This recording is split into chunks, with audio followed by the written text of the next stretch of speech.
요셉, 진정으로 형통한 사람. 창세기 50장 20절. 당신들은 나를 해하려 하였으나 하나님은 그것을 선으로 바꾸사 오늘과 같이 많은 백성의 생명을 구원하게 하시려 하셨나니. 말씀으로 들어가기. 요셉은 부당한 고난을 당한 사람입니다. 그가 겪은 고난은 그의 불의와 상관없었습니다. 아버지 야곱의 편애를 받던 요셉은 형들에 의해 구덩이에 던져집니다. 요셉이 형들에 의해 갇힌 이 구덩이는 우기 때 빗물을 모았다가 건기 때 사용하는 물 저장 탱크로, 물이 없을 때는 감옥으로 사용되기도 했습니다. 이 구덩이가 있던 곳은 이스라엘에서 가장 비옥한 이스라엘 평야 최남단에 위치한 도단이었습니다. 요셉을 극진히 사랑한 야곱이 사랑하는 아들을 홀로 보낼 정도이니 목숨의 위협을 받을 만큼 위험한 곳은 아니었을 것입니다. 즉, 요셉이 만난 광야는 지리적 광야가 아닌 인생의 광야였습니다. 요셉은 아버지의 사랑으로 자랐으나 그 때문에 오히려 애굽의 노예가 됩니다. 다른 형제들은 요셉을 죽이려 했지만 다행히 맏형 르우벤의 만류로 노예로 팔려가게 됩니다. 노예는 스스로의 힘으로는 절대 자유로워질 수 없는 존재입니다. 요셉은 자신의 의지와는 무관하게 제대로 구덩이에 들어가게 됩니다. 애굽에서도 성실했던 요셉은 보디발의 집에서 주인에게 인정을 받습니다. 그러나 이번에도 자신의 의지와 상관없이 주인의 아내를 겁탈하려 했다는 누명을 쓰고 감옥에 갇힙니다. 요셉은 이 감옥에서 바로의 꿈을 풀어내고 끝내 애굽의 총리 자리에 오릅니다. 그러나 요셉의 이야기는 개인의 성공 스토리가 아닙니다. 총리가 된 일은 서론에 불과할 뿐 진정한 이야기는 이제부터 시작됩니다. 하나님은 요셉을 통해 이스라엘을 가뭄에서 구원하십니다. 요셉은 자신의 노력으로 총리가 된 것이 아닙니다. 그에게 일어난 모든 일은 하나님의 계획이었습니다. 요셉의 이야기를 보며 우리 꿈의 성취가 아니라 하나님 언약의 성취를 볼 수 있어야 성경을 제대로 이해하는 것입니다. 요셉은 모든 것을 선으로 바꾸시는 하나님을 고백합니다. 이것이 요셉 이야기의 결론입니다. 평탄치 않던 인생일지라도 모든 것이 하나님의 섭리와 은혜였습니다. 우리 삶으로 들어가기. 성경은 요셉을 형통한 사람이라고 말합니다. 하지만 요셉이 형통했던 곳은 세상의 기대와 달리 노예로 팔려간 곳이었고 감옥 속이었습니다. 형통의 히브리어 찰라흐는 밟고 건너가다라는 뜻입니다. 세상은 산도 강도 어려움도 없을 때 형통하다 말하지만 요셉의 형통은 구덩이를 넘고 유혹을 이기고 감옥을 살아내는 것이었습니다. 세상의 형통은 내가 원하는 것이 이루어지는 것이나 신앙인의 형통은 하나님의 뜻이 나를 통해 이루어지는 것입니다. 인생을 살다 보면 우리의 의사와 상관없이 광야 구덩이에 던져질 때가 있습니다. 삶에서 만나는 광야 구덩이는 선과 악의 문제로 재단할 수 없는 경우가 더 많습니다. 그러나 고난의 결말을 알면 더 이상 두렵지 않습니다. 우리가 빠진 광야 구덩이에서 하나님의 구원의 역사가 이루어지고 있기 때문입니다. 어떤 상황에서도 기도하고 견딜 수 있는 힘을 주시는 것이 하나님의 은혜입니다. 광야에서도 하나님과 동행하는 것이 광야 구덩이에서 잘 되는 축복입니다.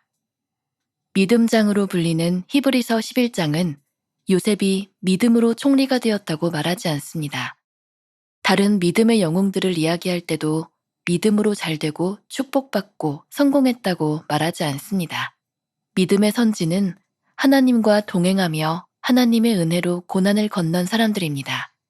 세상의 풍요가 아닌 하늘나라 본향을 바라보며 산 이들을 성경은 믿음장에 기록하고 있습니다.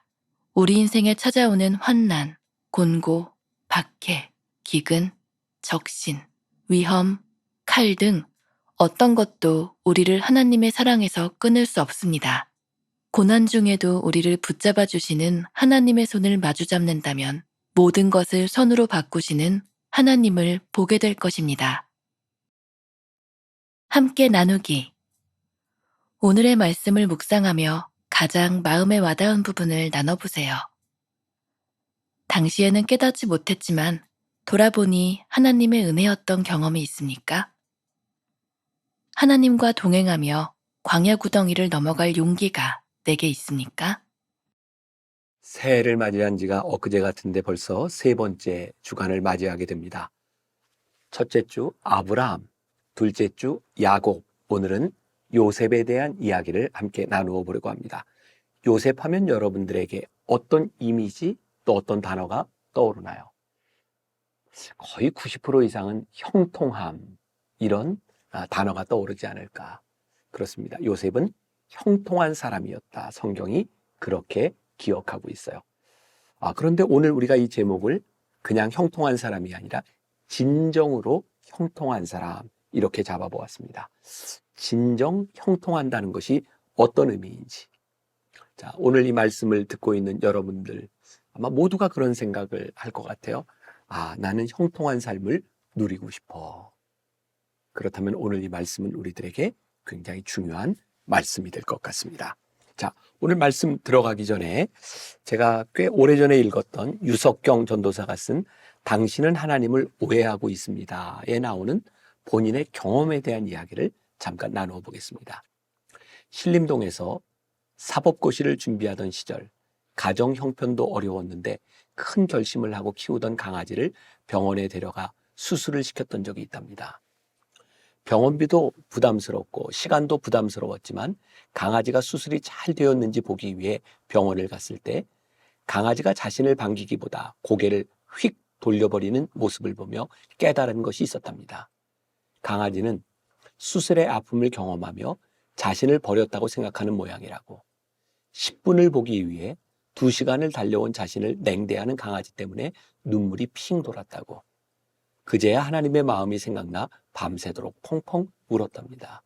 암으로 투병하고 있는 자신의 모습을 보면서 내 인생의 어떤 시점에서 하나님도 날 수술하고 있었구나. 그런데 내 입장에서 그걸 몰랐구나. 라고 말이죠. 굉장히 좋은 예가 될 것 같아요. 혹시 여러분들 가운데 형통과는 전혀 관계없는 고난의 시간을 지나고 있는 분이 있겠죠. 물론 고난은 우리가 잘못한 것으로 인하여 받을 수 있습니다. 그러나 많은 고난은 내가 불의하거나 혹은 내 의지와 상관없이 우리를 찾아올 때도 많이 있습니다. 그러고 보니까 우리들이 당하는 고통은 우리의 잘못이라기보다는 어떤 면에서 하나님이 우리를 온전한 사람으로 만들어 가시기 위해서 우리의 몸에 손을 대시고 우리를 수술할 때도 있으시구나 라는 생각을 하게 됩니다. 자, 요셉은 형통한 사람이라고 했습니다. 진정으로 형통한 사람. 요셉은 그의 잘못이 아니었지만 그는 인생에 굉장히 어려운 광야를 만나게 되죠. 형들에 의하여 버림을 받고 형들에 의하여 팔려가는, 그래서 노예로 살 수밖에 없는 그런 광야. 지리적 광야가 아니라 요셉은 인생의 광야를 경험하게 됩니다. 아마 여러분들 중에도 어떤 환경, 그런 것도 중요하겠지만 여러분들의 인생이 깊은 광야 속에 들어가 있는 사람도 있을 것 같아요. 말씀 묵상을 준비하다가 갑자기 그런 생각이 들었어요.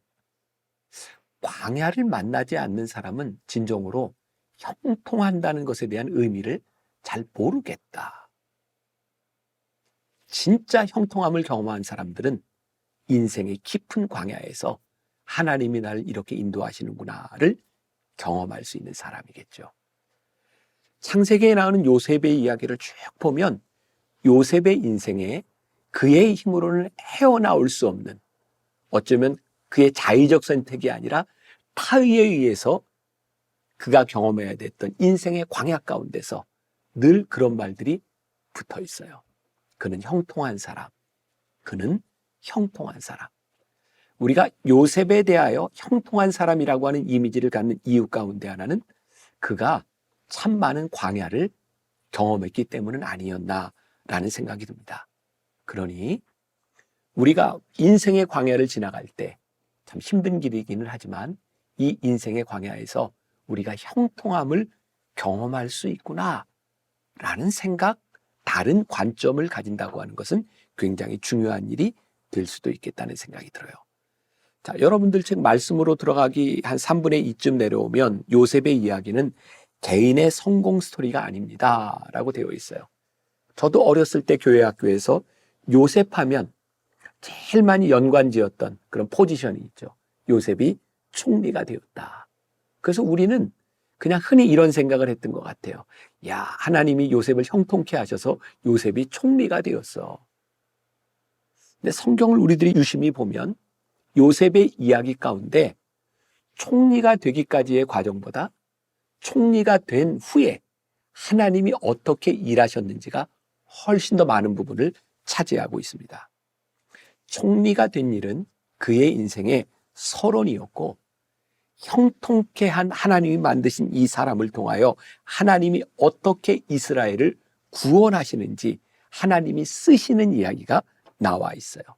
요셉의 이야기는 자신의 꿈을 성취한 이야기가 아니라 하나님의 꿈을 만들어 가시는 하나님의 언약을 만들어 가시는 과정이 요셉의 이야기를 통하여 나오게 되는 거죠. 오늘 여러분들에게 그런 질문을 드릴 수 있을 것 같아요.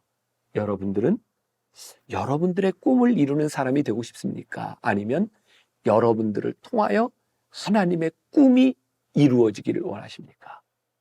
이 질문에 대하여 정말 대답하기 힘들다는 생각이 들어요. 그리고 우리의 인생이 내가 꾸는 그 꿈이 하나님이 나를 통하여 이루시는 하나님의 꿈이면 참 좋겠다. 참 이상적인 모습이죠. 만일 우리들이 이 둘 사이에 괴리감을 가지고 있다면 우리들이 깊이 물어야 될 지점입니다. 나는 오늘도 나의 꿈의 성취를 위해 달려가고 있는가? 아니면 하나님의 언약의 성취를 바라보는 사람들인가? 나의 꿈이 깨어지는 것, 그래서 우리들이 절망으로 느낄 때 그 깨어짐이 하나님의 언약의 성취를 향해 가고 있다면 우리는 그 가운데서도 형통함을 느끼지 않을까요? 헨리 블랙거비의 하나님을 경험하는 삶에 나오는 이야기를 조금 들려드리겠습니다. 많은 사람이 하나님의 뜻을 알고 행하고자 할 때 이런 질문을 합니다. 내 인생을 향한 하나님의 뜻은 과연 무엇인가? 아마도 그들은 무의식적으로 자기 자신과 자신의 인생 그리고 그들이 무엇을 행할 것인가에 초점을 맞추고 있을 것입니다. 게인스 도빈스 박사는 잘못된 질문을 하면 잘못된 답을 얻는다라고 말했습니다. 항상 틀린 답만 나올 때 우리는 뭐가 잘못된 것인지 알지 못합니다. 우선 답을 찾기 전에 과연 내가 올바른 질문을 하고 있는지를 점검해 보아야 합니다. 내 인생을 향한 하나님의 뜻이 무엇인가? 라는 질문보다 단순히 하나님의 뜻은 무엇인가? 라고 묻는 것이 올바른 질문입니다. 하나님의 뜻을 일단 파악하면 나는 내 인생을 하나님께 맞출 수 있습니다. 초점은 내 인생이 아니라 하나님과 그분의 목적에 맞추어져야 합니다. 그렇다고 하나님이 당신의 인생을 향한 뜻을 가지고 계시지 않다는 것을 의미하는 것은 아닙니다. 그분은 당신의 인생의 목적과 계획을 세우고 계십니다. 그러나 당신의 인생을 향한 그분의 계획은 그분이 이 세상에서 하고 계신 일에 근거합니다. 그분은 그분이 하고 계신 일에 당신이 말려들기를 열망하십니다. 그분이 무엇을 하고 계시는지를 알면 그분이 당신을 통해 하시고자 하는 일이 무엇인지를 알게 됩니다. 어려우신가요? 저는 굉장히 멋진 이야기라고 생각하는데 하나님, 나를 향한 하나님의 뜻, 내가 어떻게 하나님의 뜻을 이루어 드릴까요? 나의 뜻으로 하나님의 뜻을 보기보다는 하나님의 뜻이 무엇인지를 명확히 물을 때 우리들이 해야 될 일이 보이지 않을까요? 하나님의 뜻이 이번 한 주간, 아니 한 주를 시작하면서 여러분들에게 명확하게 보인다면 여러분들이 해야 될 일이 명확해지지 않을까요? 우리들의 삶을 메스업 시키고 우리들의 삶을 복잡하게 만드는 것은 우리들이 가야 될 방향이 명확하지 않을 때이죠. 아직 한 해를 시작한 지 2주밖에 지나지 않았습니다. 3주째를 맞이합니다. 한 해를 시작하면서 여러분들의 삶의 방향이 하나님의 뜻을 향하여 정조준되어 있는가? 이 시점에서 우리들이 한번 점검해 볼 필요가 있다는 생각이 들어요. 자, 여러분들 책 우리의 삶으로 들어가기에 보면 성경은 요셉을 형통한 사람이라 이렇게 말을 하면서 두 줄 내려오면 히브리어로 형통을 찰라흐라고 말하고 있다고 했어요. 찰라흐, 밟고 건너가다. 제가 언젠가 설교 시간에도 그런 이야기를 했어요. 이 요셉에게 있어서 형통함 찰라흐라고 하는 것은 그의 인생에 산도 물도 어떤 장애물도 없는 것이 아니라 그가 산도 넘고 바다도 건너고 장애물도 딛고 일어서는 밟고 건너가는 것이 형통함이다. 오늘 여러분들의 삶의 형통함 아무 문제가 없는 것이 아니라 여러분들의 삶에 무엇이 있든지 하나님의 뜻을 향하여 우리들이 나아갈 수 있는 그 지점에 있다면 우리는 진정으로 형통한 삶을 살아가고 있는 것이겠죠. 광야에서도 요셉처럼 형들에 의해 배신당하여 도단 그 물고등에 빠져 있다 할지라도 여러분들이 하나님과 동행하고 있다면 지금 여러분들의 형통의 길을 걷고 있다는 사실을 잊지 말아야 할 것입니다. 그래서 오늘 우리는 우리가 어디에 있든지 무엇을 하든지 우리가 형통한 삶을 살아갑니다. 이렇게 고백할 수 있다면 우리는 멋지게 또 한 주를 또 하루를 살아내지 않겠습니까? 오늘 여러분들이 함께 이 나눔을 소그룹과 함께 나눔을 가질 때 여러분들의 광야는 무엇인지 여러분들의 인생의 구덩이는 무엇인지 그리고 그 가운데서 나는 형통한 삶을 살아가고 있는지를 나눌 수 있다면 서로에게 큰 격려와 힘이 되지 않을까요? 기도하겠습니다. 오늘 요셉을 통하여 형통함의 의미를 생각합니다. 구덩이 속에서도 광야 속에서도 배신 가운데도 형통함을 경험했던 요셉처럼 오늘 우리 인생의 한가운데서 하나님이 이끄시는 삶을 따라 내가 오늘 형통합니다. 찰락. 내가 이 모든 장애물들을 딛고 형통함의 길에 서 있습니다. 고백할 수 있는 우리 성도들이 되게 하여 주옵소서. 예수님의 이름으로 기도했습니다. 아멘.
음.